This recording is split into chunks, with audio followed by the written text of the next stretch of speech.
A Bíblia nos apresenta histórias de reis, profetas e guerreiros, mas às vezes as figuras mais impactantes são aquelas que agem nos bastidores, com sabedoria e coragem silenciosa. Hoje vamos mergulhar na vida de Abigail, uma mulher cuja inteligência e intervenção rápida evitaram uma tragédia e mudaram o curso da história de Israel. Para entender Abigail, precisamos primeiro entender o mundo ao seu redor. Estamos no período final do reinado do rei Saul.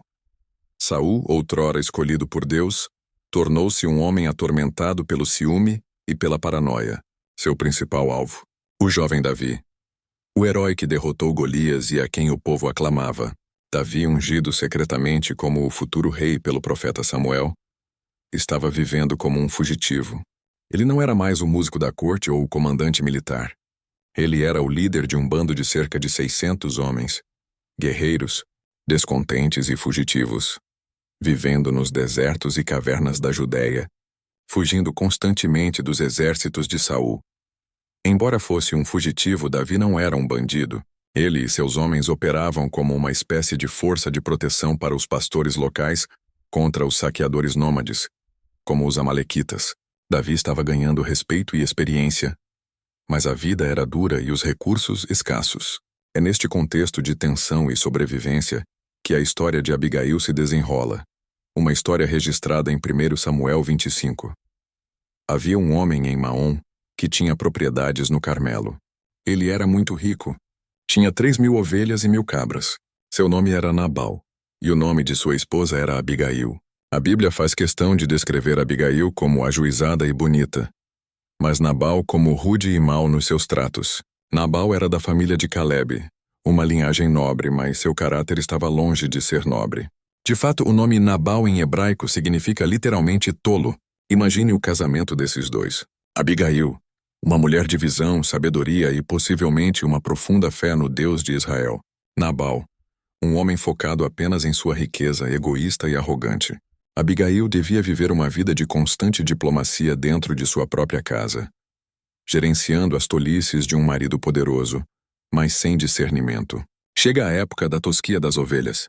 No Antigo Oriente Médio, este era um período de festa e grande generosidade, semelhante à colheita. Os proprietários de terras celebravam a abundância e costumavam ser generosos com aqueles que os cercavam. Davi, sabendo que Nabal estava celebrando a tosquia, vê uma oportunidade legítima de pedir apoio para seus homens. Ele envia 10 de seus jovens guerreiros com uma mensagem educada e respeitosa. A mensagem de Davi em 1 Samuel 25, 6 e 8 é um modelo de diplomacia.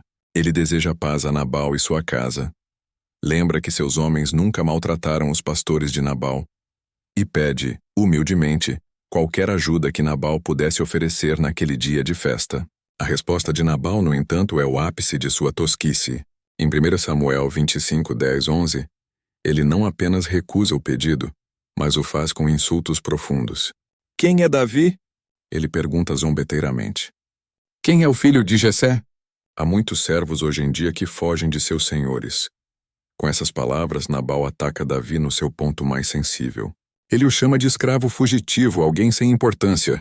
Ele nega o serviço de proteção que Davi ofereceu e se recusa a compartilhar sua abundância.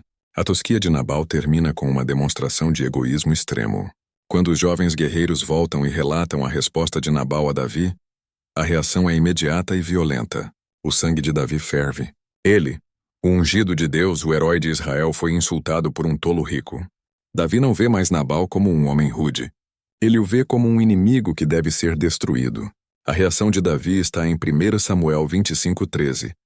Cada um cinja a sua espada. E ele ordena. Cerca de 400 homens se armam, prontos para a vingança, enquanto 200 ficam guardando a bagagem. Davi faz um juramento terrível. Até o amanhecer ele não deixará vivo nenhum homem da casa de Nabal. 1 Samuel 25, 22. Este é um momento crítico na vida de Davi. Ele está prestes a cometer um erro terrível que mancharia seu futuro reinado. Ele está prestes a derramar sangue inocente por causa de sua fúria pessoal, agindo como um líder de bando vingativo, e não como o futuro rei de Israel. Uma guerra está prestes a estourar, e Nabal e toda a sua casa serão as vítimas. Enquanto Davi e seus guerreiros marcham em fúria, A notícia da tosquice de Nabal chega aos ouvidos de Abigail. Um dos servos de Nabal, reconhecendo o perigo iminente e sabendo da sabedoria de sua senhora, corre até ela. O servo descreve a situação com precisão em 1 Samuel 25, 14 e 17. Ele relata como os homens de Davi foram bons para eles, servindo como proteção como um muro ao nosso redor, e como Nabal os tratou com desprezo. O servo é claro. O mal já está determinado contra o nosso Senhor e contra toda a sua casa. Ele também faz uma observação amarga sobre Nabal. Ele é um homem tão mau que ninguém consegue falar com ele. Abigail percebe instantaneamente a gravidade da situação. Ela não perde tempo tentando argumentar com Nabal. Isso seria inútil e perigoso. Ela decide agir. Sua ação é rápida, decisiva e demonstra uma logística impressionante para a época. Sem contar nada a Nabal, ela prepara um banquete de provisões, Samuel 25:18. 200 pães, 2 vasilhas de vinho, 5 ovelhas preparadas, 5 medidas de grãos torrados, 100 cachos de passas e 200 bolos de figos secos. Ela coloca tudo sobre jumentos e envia seus servos na frente, seguindo-os logo atrás. A imagem é poderosa. Abigail, uma mulher de nobreza cavalgando em direção a um exército furioso, armada não com espadas, mas com generosidade e palavras de sabedoria. Ela está arriscando sua própria vida para salvar a vida de seu marido tolo e de toda a sua casa. O encontro entre Abigail e Davi é uma das cenas mais dramáticas da Bíblia, descrita em 1 Samuel 25, 23, 31. Abigail avista Davi e seus homens descendo a montanha. Ela imediatamente desce do jumento, prostra-se com o rosto em terra diante de Davi e faz um discurso que é uma obra-prima de diplomacia, humildade e discernimento espiritual. Ela começa pedindo que toda a culpa recaia sobre ela. Em seguida, ela aborda a questão de Nabal com uma honestidade desarmadora, mas inteligente. Não dê atenção a esse homem mau, Nabal, ela diz. Ele é como o seu nome, chama-se Nabal, e a tolice está com ele. Ao reconhecer a tosquice de Nabal, ela invalida o insulto. Um insulto vindo de um tolo não tem valor. Mas o núcleo do discurso de Abigail é espiritual. Ela lembra a Davi que é o próprio Deus quem o está impedindo de derramar sangue inocente e de se vingar com as próprias mãos. Ela profetiza sobre o futuro de Davi, afirmando com confiança que Deus estabelecerá para ele uma casa duradoura, porque ele guerreia as batalhas do Senhor. Ela contrasta a situação atual com o futuro glorioso de Davi.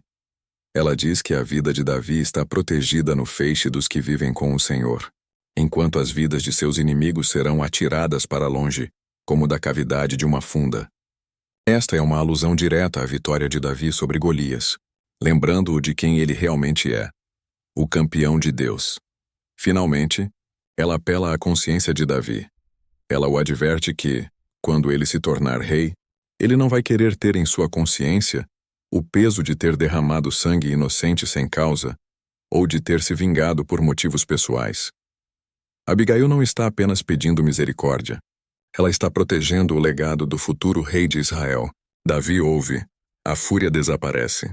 A sabedoria e a humildade de Abigail desarmam o guerreiro. Ele percebe que ela tem razão. Em 1 Samuel 25, 32, 34, Davi bendiz ao Senhor Deus de Israel por ter enviado Abigail para encontrá-lo. Bendiz o discernimento dela, e bendiz a ela mesma por tê-lo impedido de cometer um crime terrível. Davi aceita os presentes de Abigail e lhe diz: vá para casa em paz. Ouvi o que você disse e atenderei ao seu pedido. A guerra foi evitada. A sabedoria de uma mulher triunfou sobre a fúria de um guerreiro e a tosquice de um tolo.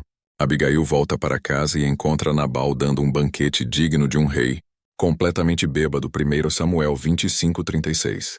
Mais uma vez, ela demonstra discernimento. Ela não diz nada a ele naquela noite esperando que ele fique sóbrio. Na manhã seguinte, quando Nabal está sóbrio, Abigail lhe conta tudo o que aconteceu. O pedido de Davi, sua fúria, a marcha do exército e a intervenção dela que salvou a todos. A reação de Nabal é extrema. A Bíblia diz que o seu coração desmaiou, e ele ficou como pedra. 1 Samuel 25, 37. É possível que ele tenha sofrido um derrame ou um ataque cardíaco, paralisado pelo medo e talvez pela raiva de ter sido salvo por sua esposa e de ter perdido suas provisões. Cerca de 10 dias depois, A Bíblia relata em 1 Samuel 25:38 que o Senhor feriu a Nabal, e ele morreu. A justiça veio não pelas mãos de Davi, mas pelas mãos de Deus. Quando Davi ouve que Nabal morreu, ele reconhece novamente a intervenção de Deus. 1 Samuel 25:39. Deus defendeu a causa de Davi e puniu a maldade de Nabal, impedindo que Davi fizesse o mal com as próprias mãos. Livre de Nabal, Abigail recebe uma proposta de casamento de Davi. Ela aceita com a mesma humildade que demonstrou antes, dizendo: "Aqui está a sua serva, pronta para servir e lavar os pés dos servos do meu senhor." 1 Samuel 25:41.